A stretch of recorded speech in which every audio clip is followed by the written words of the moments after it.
Hey guys, I just woke up to some great news. Hoyoverse have announced that both Mavuika and Citlali are coming to Genshin next patch. For me, Citlali, aside from Mualani, was the character from that island I was most looking forward to before 5.0 even started. And Marika's alright as well. Personally, I prefer Himiko from Star Rail, but she's still okay. So I think a lot of us, let's be honest, both these guys coming in the same patch, I think a lot of us are going to be in trouble, and hopefully a lot of us have saved up enough primos. Personally, myself, I have over 30,000 primos already. I've skipped this whole patch. I've been saving. Anyway, since we got this news, my mind's been racing. I've just been thinking about what I would like them to do, what different types of kits they could have. And just to clarify, this video will not talk about any unofficial content, any leaks, that sort of stuff. I don't cover that on this channel. So instead, what I thought we could do in order to just avoid that completely is I just want to think logically, looking through the game, looking at what's missing, what trends there are,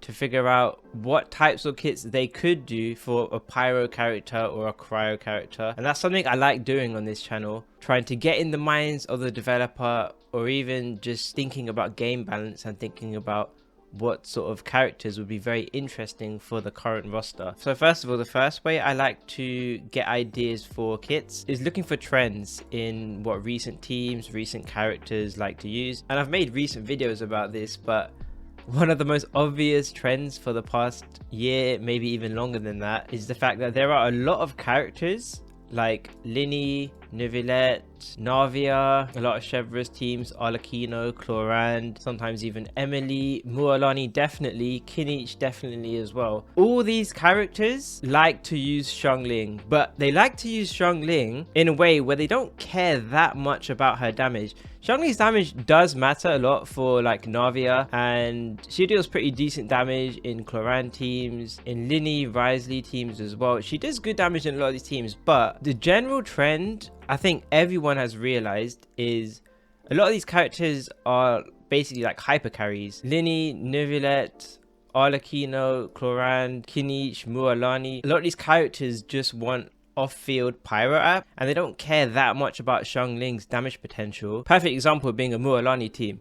This obviously xiangling does like virtually no damage. Another example being a Kinich team. A lot of people play characters like Toma or Dia, because xiangling, you can barely get her to hit, and even if you did get her to hit, you don't care that much about her damage either. So I think that's very important for game balance, because it means there is a gap for off-field pyro characters who can fulfill this kind of role better than xiangling, but they don't need that high damage potential that xiangling has. Xiangling also has buffs in her kit, like this C1 here, Pyro Res Shred, Pyro damage bonus. She even has this not very consistent attack buff here. So you can see there's just so much stuff in xiangling's kit that is getting wasted with a lot of these newer characters. Even looking at Navia teams, now xiangling does very nice damage, and Navia does appreciate xiangling's pyronado lasting for such a long time and applying so much pyro, because it helps Navia with generating crystallizes for Navia's skill. But xiangling's kit, as we know, she also ascends with elemental mastery, and that is wasted. So xiangling's ability to react in terms of increasing her own damage is wasted in these teams as well. A good way of showing this, if I just put up the usage rates for the recent Abyss, you can see just a wide variety of teams that xiangling has, but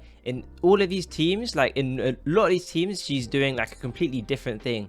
xiangling here, international, obviously a major damage dealer, very synergistic kit with all of these characters.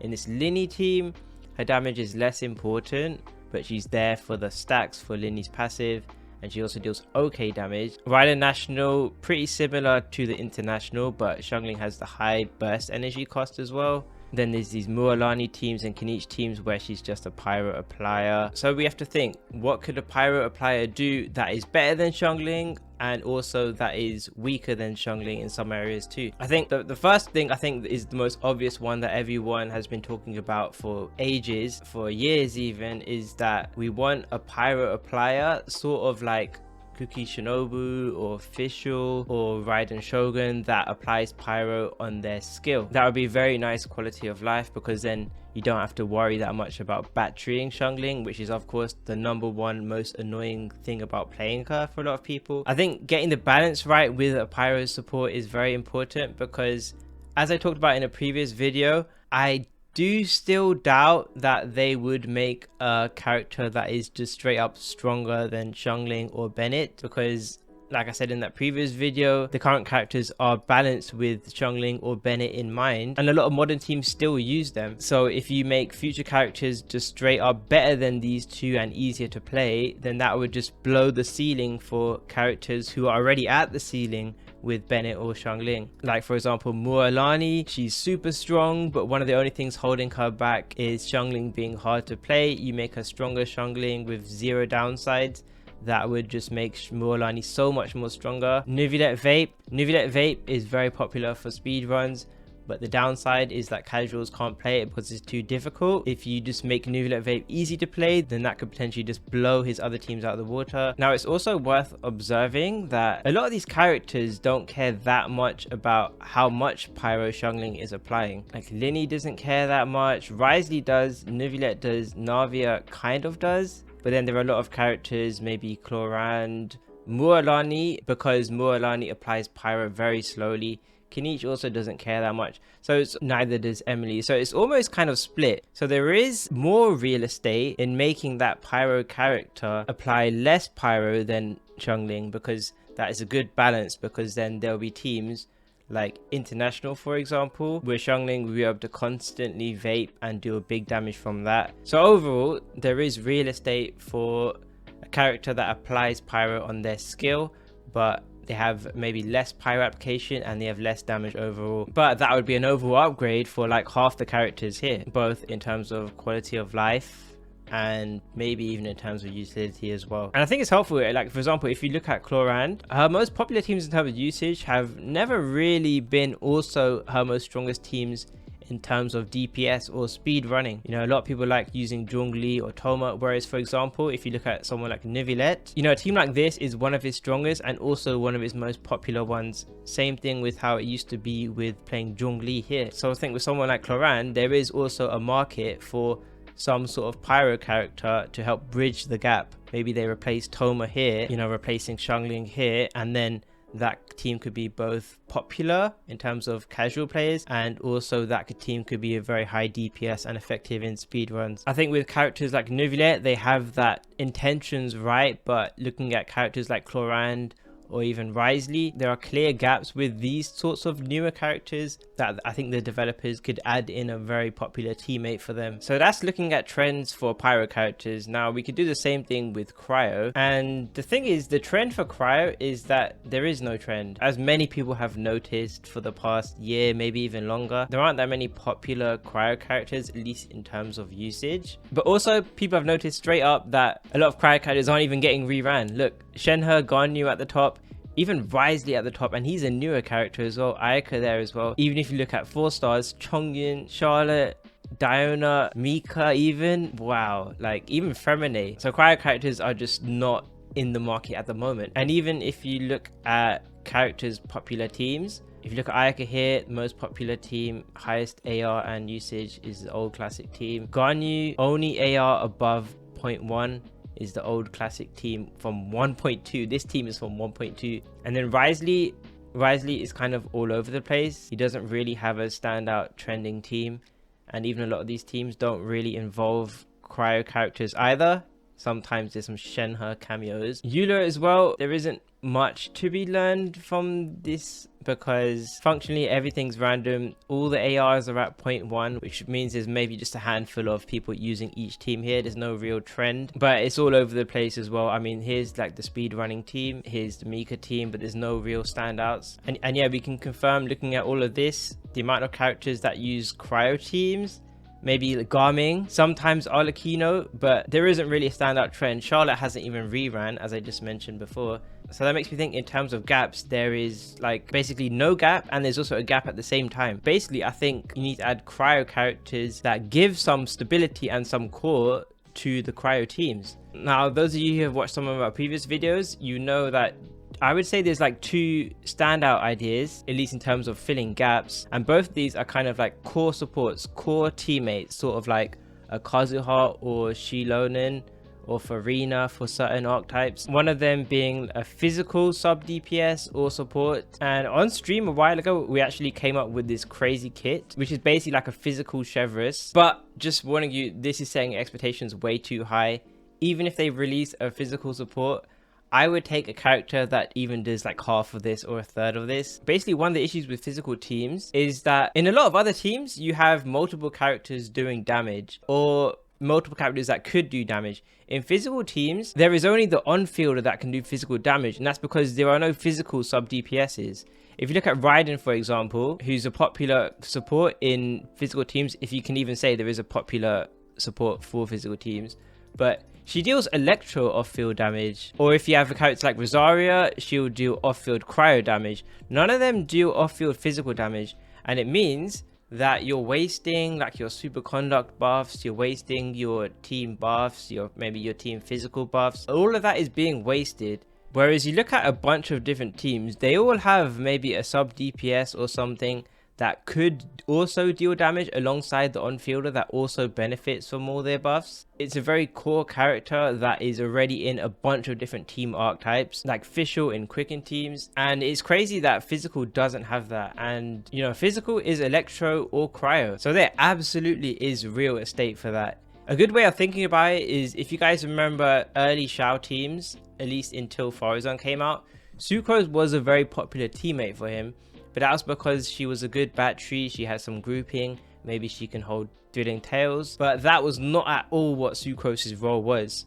It was like the furthest thing from her role, but she just fit the best at doing what xiao needed to do. And a lot of people felt like xiao teams were weak back then. A lot of people felt that xiao was a weak DPS back then, but he didn't have the actual core teammates that he needed. And then they released Farazan, and obviously Farazan is maybe too strong, but you can see that what a massive difference a character makes when they actually fill in the role that was required. And then a lot of people have a higher opinion of xiao, and I think there is a world where that happens with physical because the reality is, like, Rosaria's kind of a physical support, Mika also is a physical support, but he's kind of scuffed. But there basically isn't actually that much of a physical core. Genuinely leaves a huge market for a cryo character. Now, I'm sure a lot of you might say that's copium, but that's just, I think, a gap in the market. And maybe Citlali doesn't do that, but maybe sometime this year or sometime next year, a character could do that and become a staple in physical teams, and it will just change the perception.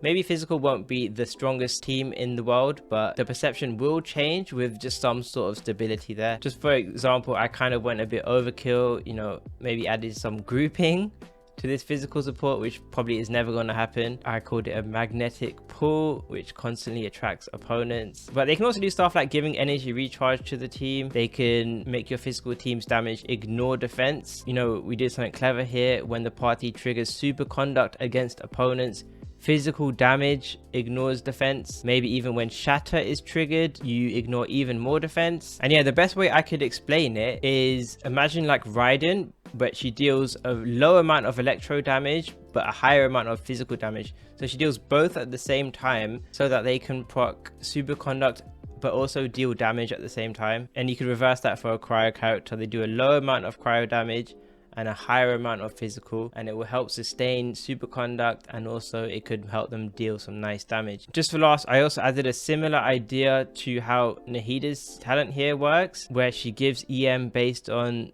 whoever has the highest amount of EM in your party. The sub DPS's damage will be increased by the party member with the highest amount of physical damage, which is very interesting because a lot of physical characters can get well over 100 physical damage bonus, which is because, if you didn't know, physical goblets give more damage than elemental goblets. And then there's stuff like weapons giving physical damage as well. I also did have another idea though, which is, obviously if you've been a cryo main and you've been doing the abyss for like the past year, maybe 2 years, there is often a lot of counters to freeze. And when freeze doesn't work, like your Ayaka team loses a lot of damage. Ayaka, for example, you're probably losing this crit rate here, and you're probably losing 20 or even 40 crit rate here, especially if enemies are infused with elements. Like these guys are permanently on pyro, which means not only are you losing out on all that crit rate, but your Kazuha can't even swirl cryo, so you're losing out on just so much damage overall. It's like specifically designed to counter this type of team. And then if you look at Ganyu melt teams, a lot of the time they are also countered because a lot of enemies these days are so aggressive, like these consecrated beasts, that most players just can't really get off many charge attacks without having a shield like this. But then you're playing just like a team, like I said earlier, that this is just from 1.2 and you're unable to really break out of that. So in terms of the cryo elemental teams, I think there is real estate for some sort of like universal cryo character, maybe defensive focused, so that they could help Ganyu as well. But they would have to do something that doesn't really step that much on Shenhe's toes, which is why I think a more defensive cryo character would work well. And like I said, I think a way they could do that is by making her a bit more defensive than Shenhe, but also maybe she could synergize well with Shenhe as well. So for example, either a healer or a shielder cryo that would also work in a mono cryo team. That would help Ayaka in unfreezable content. They could also help you play Farina with Ayaka, which is very important because a lot of people don't have Shenhe. So a character like that would fit very well with Ayaka. And then with Ganyu, Zhongli really doesn't really do anything aside from small debuffs and his shield. So Ganyu with a cryo shielder would help battery her, maybe get some synergistic buffs, and could maybe allow her to work with more modern teammates. Like for example, if Mavuika was the Pyro off-fielder, you could play both of them and then maybe Bennett. And this could be very copium, but it could be a more modern Ganyu team. Or if they're more offensive, you could play defensive utility with someone like Dia and then add the cryo character Citlali here that way. Anyway, those are just my initial ideas. Of course, none of this is guaranteed to happen. A lot of this probably isn't even realistic either. These are just my thoughts on what I think could be in the game. Like I said, if it's not going to be these characters, maybe it's a future Pyro or a future cryo character. But I had fun just thinking of these ideas. Anyway, if you guys had some ideas as well, then let me know in the comments. Thanks guys for watching, and I'll see you next video.